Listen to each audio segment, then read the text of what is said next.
Bro, why did you do 2 episodes? Why did you not leave the viewers on this as a cliffhanger, having everyone think he died? That's a missed opportunity. The Culling Game's mistake is fucking doing 2 episodes in one. You should have left the viewers on red for 7 days and just had everyone collectively freak out. Like, what the fuck?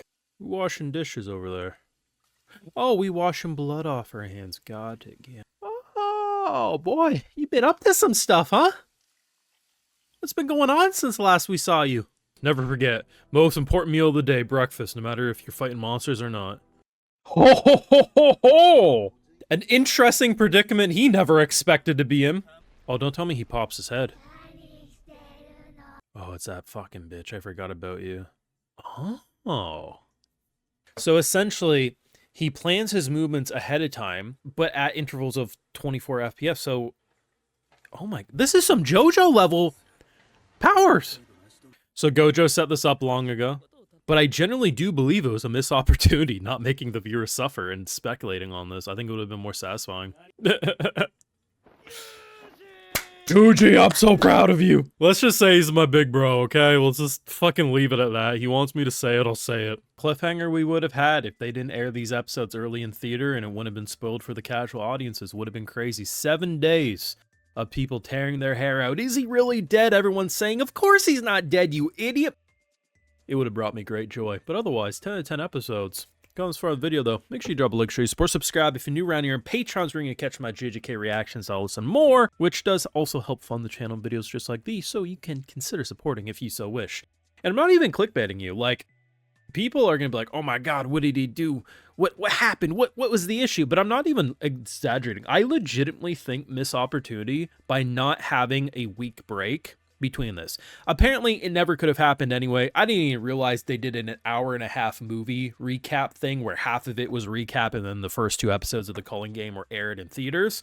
So, it was destined to never happen, but I do wonder, had they not done the recap movie thing hybrid to air these 2 episodes early, would they have still dropped the first 2 episodes right away? I don't think so.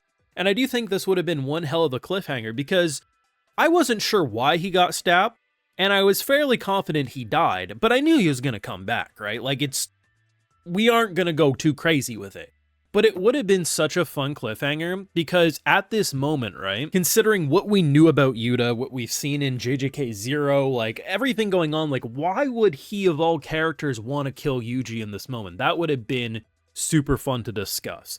But I will say I am satisfied with the answers we were given and the bait and switch they still did. I just truly think cliffhangers, despite a lot of people bitching about them, even the people who bitch about cliffhangers would actually probably enjoy anime less if they didn't exist more often than not. Like, I'm not saying everyone's actually secretly enjoying the, oh my god, is a character dead, now I have to wait a year to find out. They'll probably just jump aboard the manga. But that weekly wait, it does create anticipation and buzz. But either way, I was very satisfied with what they revealed in terms of the Yuta storyline here. Like, my boy just casually sitting around the campfire when Yuji wakes up saying, so anyway, glad you're okay and glad this worked out. Anyway, Gojo told me to take care of you, and what better way than to kill you? And honestly, it makes sense. I mean, it's not the first time we faked death here, but at the same time, it does buy them a little bit of time, given that if it wasn't going to be him, someone else was going to go after Yuji's head, right? So what better way than someone killing, but then immediately healing after the stab, because as we know, even with his cursed power, he also can heal. So it's actually a really cool bait and switch that still works quite well. It's just, the big thing for me wouldn't have been the kind of discussion of, oh my god, is he going to live or not? The biggest thing would have been me pulling my hair out. Why though? And I probably would have settled on him potentially doing it to save him, but it still would have been a fun cliffhanger. But luckily, we still got another 11 or 12 weeks. I'm not sure how, because I know this is part 1, but it'll either be 12 or 13 episodes. I'm hoping 13, so we still get 12 weeks of JJK discussion, but you know, I'm a little biased. Either way, I do think they are doing quite well for character arcs so far with these 2 episodes. I think both Megumi as well as Yuji has some interesting stories at play. You have, on one hand, a man trying to separate himself, feeling like he can't go back to the way things are, having to separate himself from all those that he cares about, but being roped back in by the end because of the Culling Game. And the Culling Game, there's some interesting rules. I think it would have been next to impossible to read all the rules if watching on TV and not having the ability to pause, because one of the rules is literally if you have 100 points, you can invent a rule. And as long as the rule doesn't stop the Culling games from continuing, the rule has to be allowed.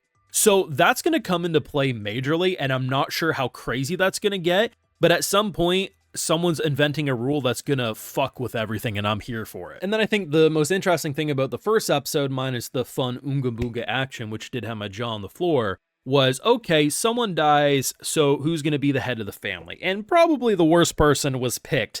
But I like how there was a safety precaution. Like, okay, we'll allow the worst person known to man to be the head of the family with basically unlimited power if Gojo's around. It's almost like there's this safety check that, hey, if Gojo's still alive and kicking, keep him happy, give him his power, but we know he'll be okay. However, if Gojo's dead, put Megami on the throne. I thought that was such an interesting safety precaution, and how it immediately transitioned into like the biggest crash out in history. Like, hey bro, like I'm just gonna go kill. I'm just gonna solve my issues real quick, and it was quite fun. The thing too, though, about the action, especially when it came to Yuta, was the fact that they were alone for most of the fight, but the fact that he made sure it was such a performance that if anyone was observing them from a distance, they would know he was out for Yuji's head and it wasn't bullshit, was really effective. And honestly, I just felt like the animation, it really did feel cinema. It felt like we were I felt like, in general, it felt the closest to what JJK looks like as a movie when it comes to action, which would be JJK 0, of course. But there was something different about the visuals so far. Now, maybe it's just because it's been a little bit since I've watched JJK, but to me, it did feel like there was a slight difference with the art direction this season, especially towards the very beginning of the episode. That I don't know, like I just really enjoyed not only the lighting this time around much more, I just think the mood lighting was on point. There's multiple points when Yuji's fighting this big-ass beast. I just felt like when there was blood splatter and stuff, it was much more interesting, like blood gushing that was like purple and pink, and it kind of gave that almost like glow-in-the-dark feel, but still got across the brutality. There's something about the visuals this time around, combined with the fact that the music is already clicking for me a lot more. Always liked JJK's soundtrack. But I mean, the silent montage of just Yuji fighting and hearing the music, the scores, and just throughout both episodes, just so many numerous pieces of music that perfectly captured atmosphere, I think even stronger than in the past. It feels like production-wise, narrative hook-wise, and just top to bottom, this could be the most exciting JJK for me. And I've liked it from the beginning, but it just feels like it's hitting all the sweet spots that really make me happy as a viewer. I mean, at the end of the day, JJK, I do think has a large amount of popularity because it does have so much action. And knowing a lot of anime fans, just like Oonga Boonga, here's an impact frame we can gush about. Yes, it's all great, but like the animation, whether it's Yuji clenching his fists and you see the veins and the bones pop, like there's so much attention to detail. The hand-to-hand combat is remaining to be unmatched. I do think JJK has some of the best hand-to-hand animation for a martial arts battle shonen anime, but the story hooks on both Yuji and Megami's side, the Choso stuff, just there's so much greatness here. I just wish I had a week delay so we could all pull our hair out, but hey, that's the worst thing I got to complain about.